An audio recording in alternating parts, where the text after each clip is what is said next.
यद्यपि वाल्मीकि जी ने भी रामायण लिखी और तुलसीदास जी ने भी रामचरितमानस लिखा, लेकिन दोनों में अंतर है कुछ कुछ। मन क्रम वचन अगोचर जोई, दशरथ अजिर विचर प्रभु सोई।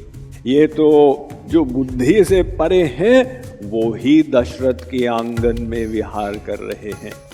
व्यापक ब्रह्म निरंजन, निर्गुण विगत विनोद, सो अज प्रेम भगति बस कौशल्या के गोद। ये जो कौशल्या के गोद में है वो ही सर्वव्यापक ब्रह्म है जो अवतार लेके आया हुआ है। तुलसीदास जी ने स्पष्ट बोल दिया ये वो ही राम है।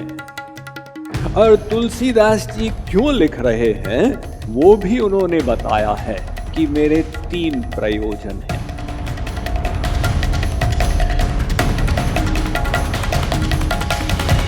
वाल्मीकि जी महाराज क्या बोलते हैं? आश्रम निरखी हर्षे राजीवने, सुनी रघुवर आगमन मुनि, आगे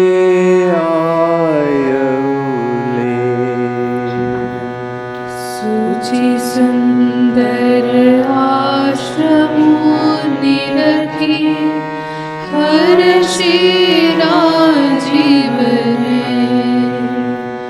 सुनि रघुवर आगमन मुनि, आगे आयो रे। अब महर्षि वाल्मीकि का इतिहास तो विश्व विख्यात है।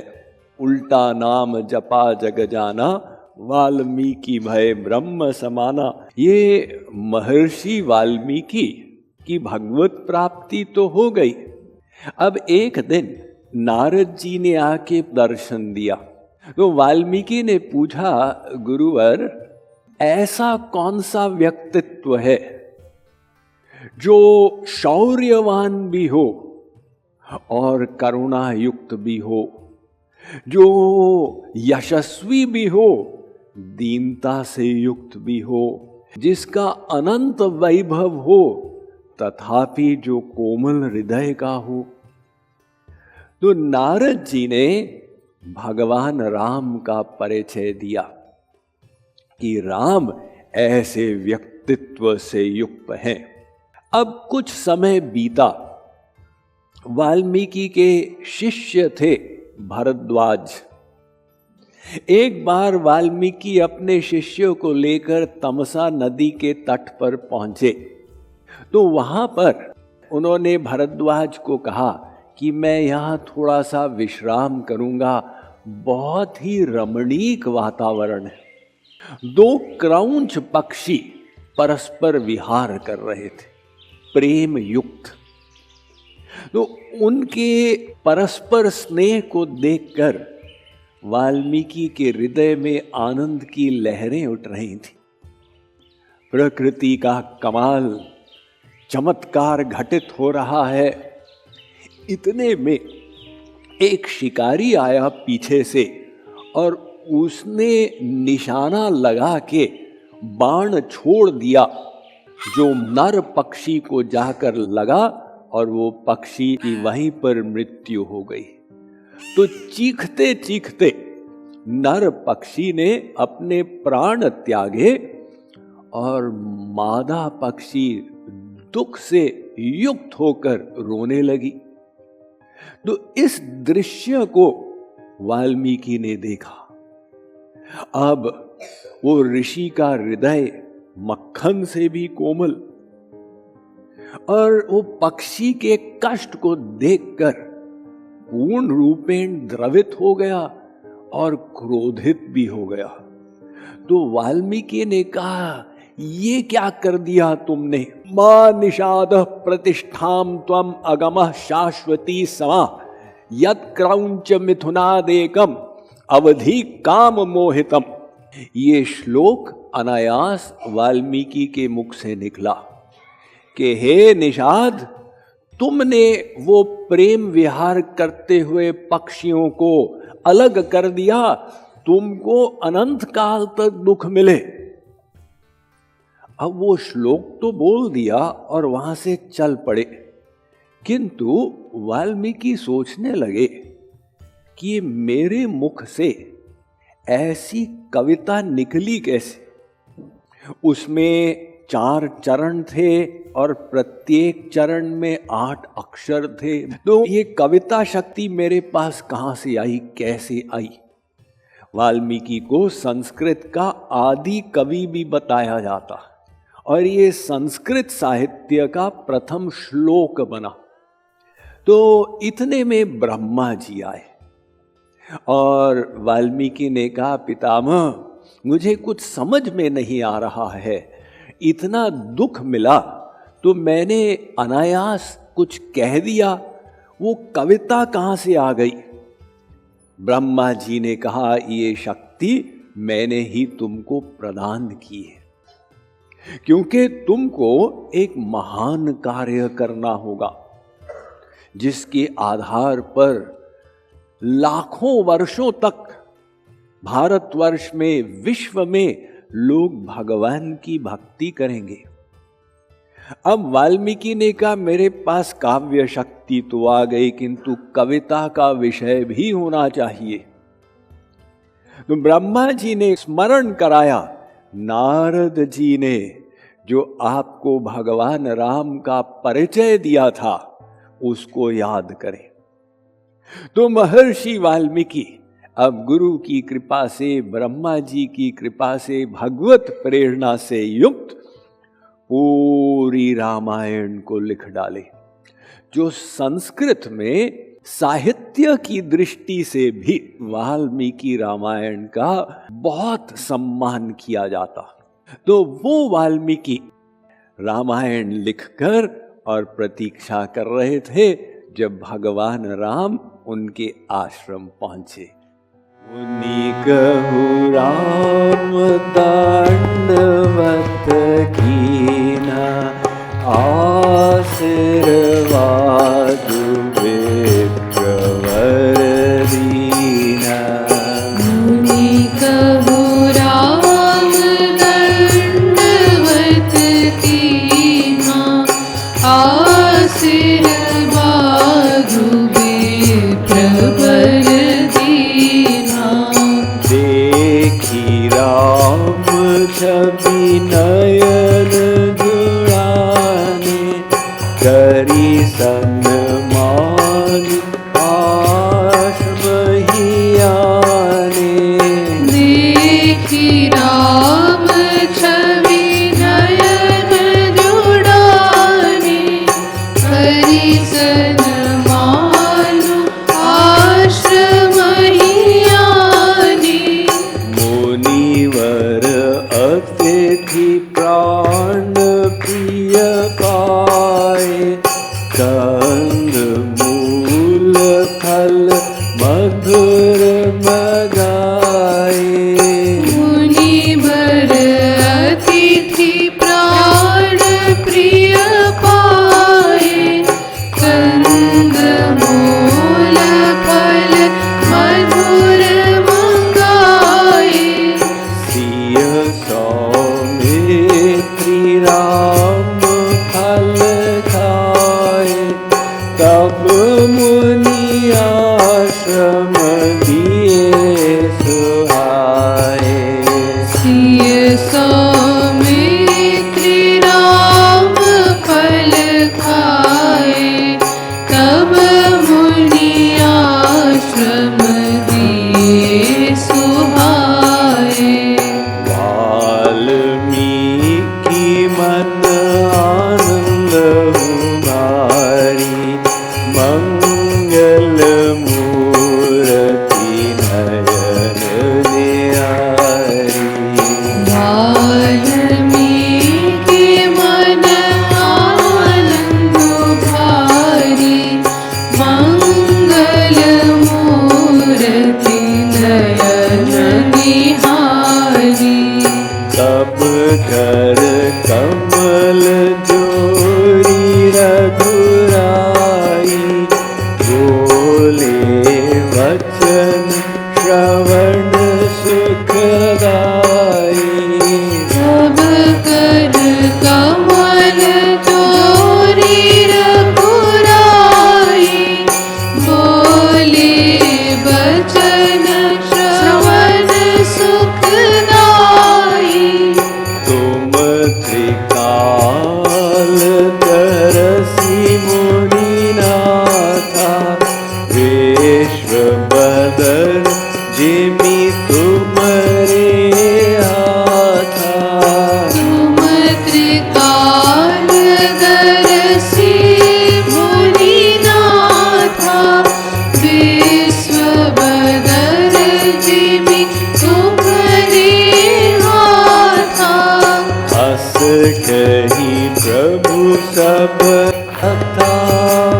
अनुरारी।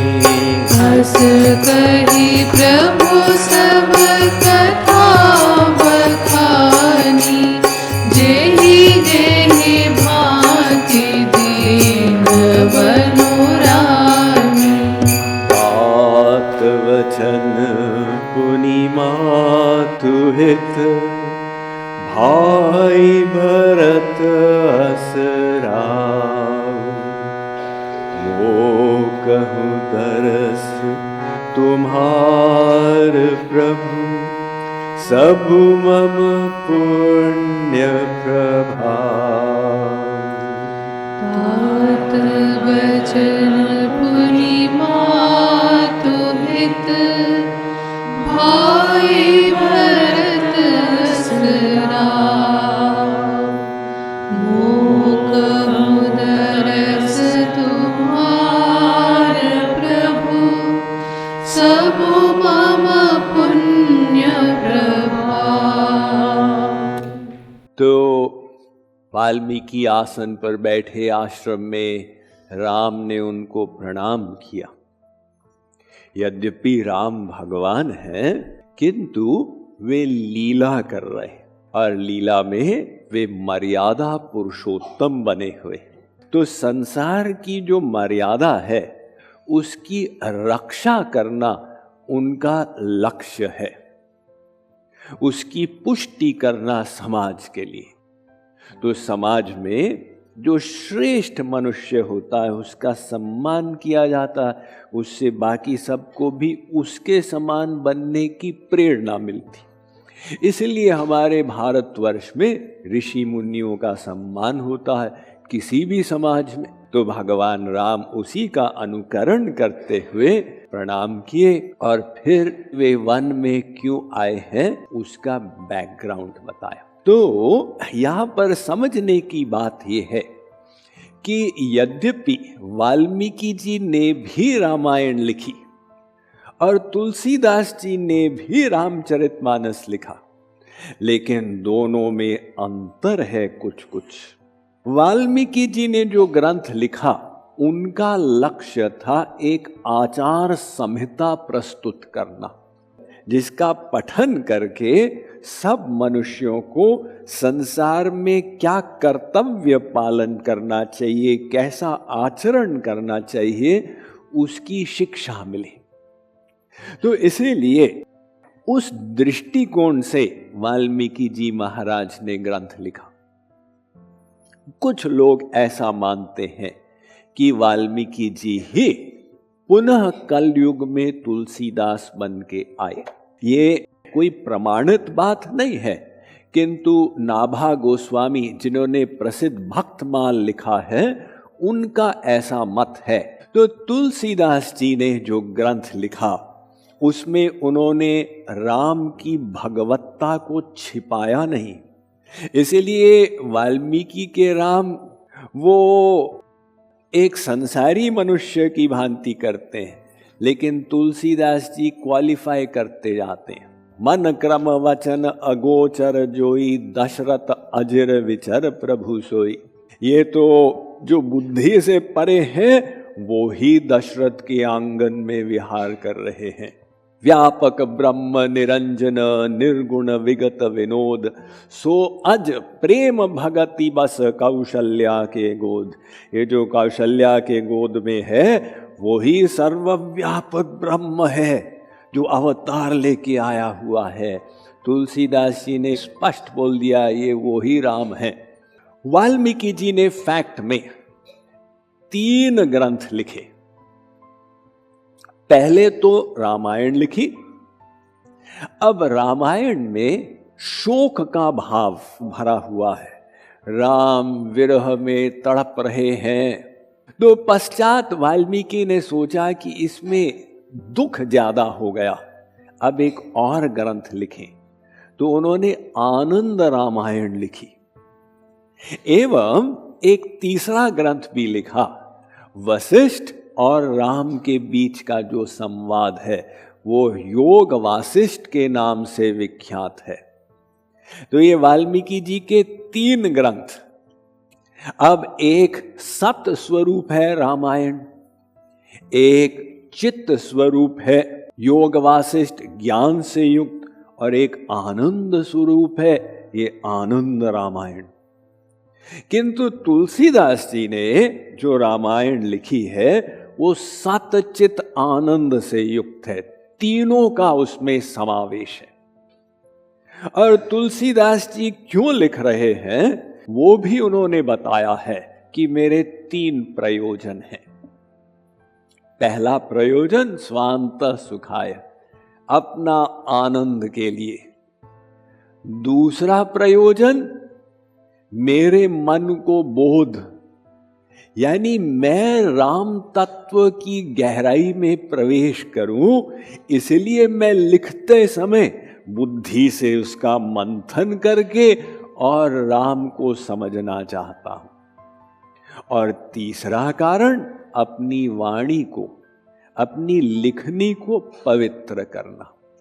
तो ये 3 प्रयोजन, किंतु वो 3 प्रयोजन से लाभ कितना हुआ?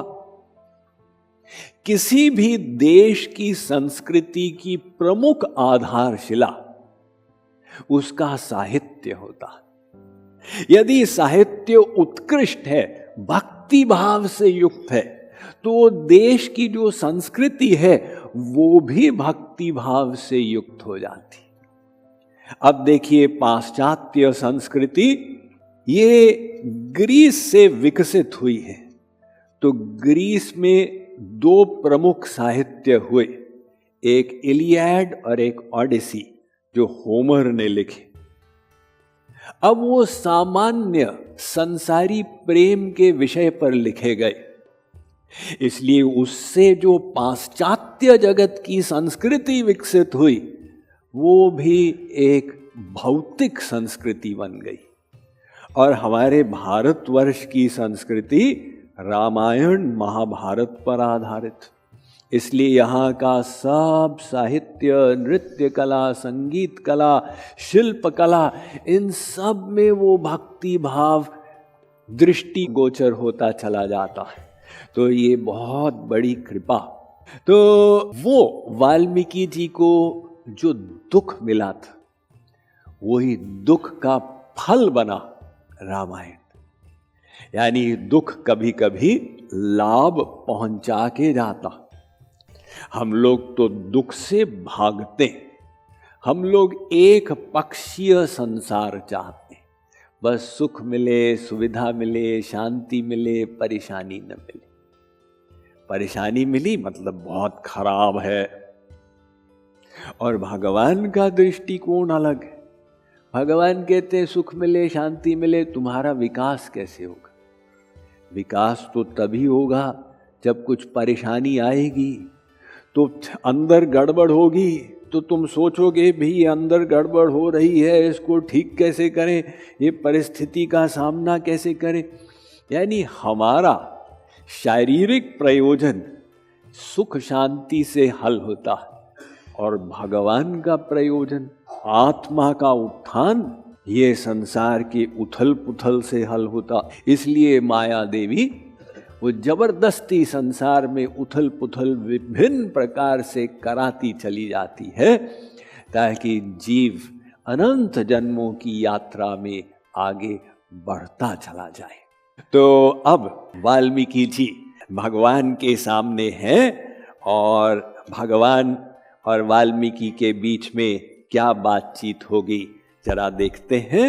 देखी पाय मुनि राय तुम्हारे, भय सुकृत सब सुफल हमारे। देखी पाय मुनि राय तुम्हारे, भय सुकृत सब सुफल हमारे। अब जह राउर आयसु होई, मुनि उदबेग पावे कोई। अब जह राउर आयसु होई,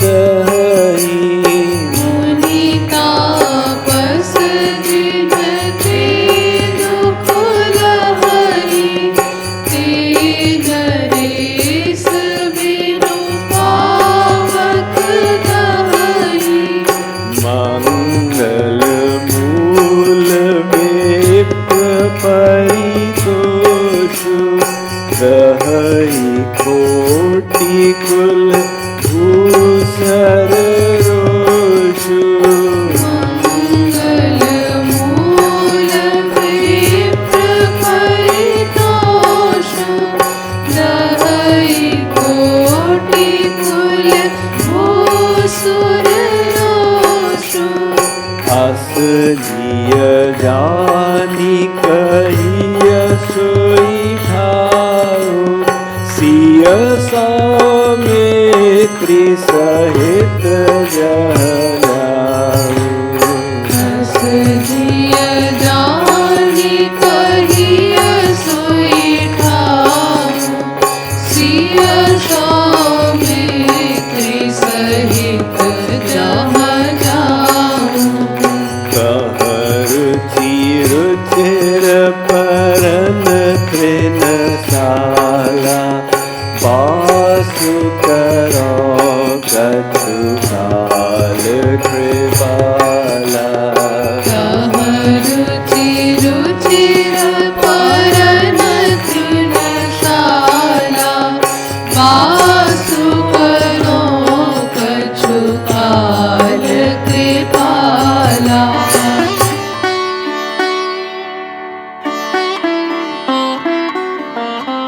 mind management, life transformation, power of thoughts आदि प्रेरणादायक एवं आध्यात्मिक वीडियोस के लिए सब्सक्राइब करें स्वामी मुकुंदानंद हिंदी यूट्यूब चैनल को और बेल आइकन को अवश्य दबाएं ताकि आपको ये वीडियोस मिले सबसे पहले।